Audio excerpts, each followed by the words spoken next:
Hey everyone, welcome to the West Coast Barbell Club Exercise Library. Right now we're going to have a quick look at the strict SLDL, or stiff-legged deadlift. Okay, now I really like stiff-legged deadlifts.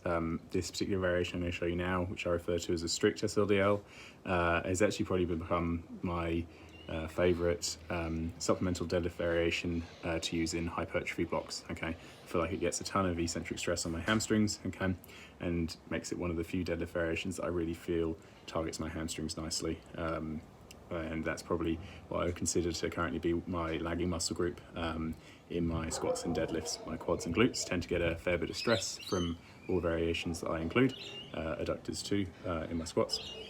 My hamstrings are probably the muscle group that I could do with developing a bit further at the moment, and these really seem to help with that.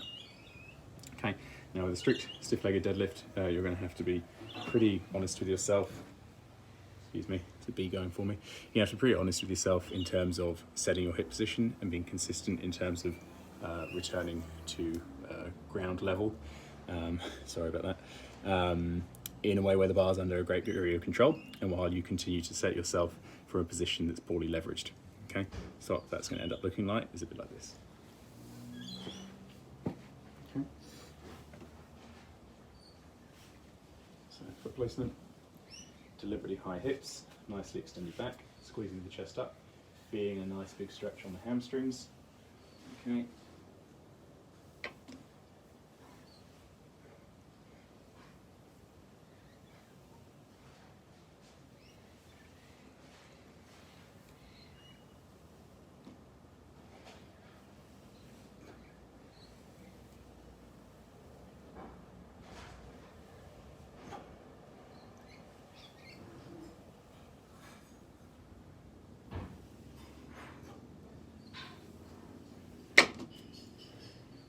So while that camera angle there might not be perfect to see everything that was going on there, that is a hip position that's considerably higher than I would normally deadlift from. It definitely feels very poorly leveraged.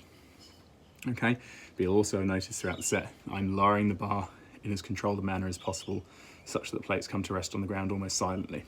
Okay, that increased time under tension seems to induce a bit more eccentric stress on my hamstrings, and the feeling I have is that that influences muscle disruption just a little bit more potentially. It's kind of similar to doing negatives on pull-ups. If you've ever done those before, you probably felt that your lats have been pretty sore afterwards. Okay, if you've done them properly. Kind of similar principle being applied here.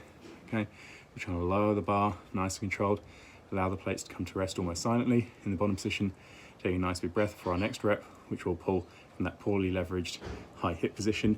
And the cue I like to give people while doing these is to really feel the stretch on your hamstrings before you pull each rep. Okay, almost feel like you're deliberately getting into a hamstring stretch before you hinge to lift the bar up. Okay, that's our strict SLDL. Like I said, I really like these. If you've seen them in your programming previously, you have probably found that your hamstrings have been quite sore the next day. Obviously throughout the training block, you should adjust and start to tolerate that a little bit better. Okay, but if you haven't had them in your training block before, and have seen them now, and that's brought you to this video, and you have any more questions about them, please feel free to ask and I'll be happy to help.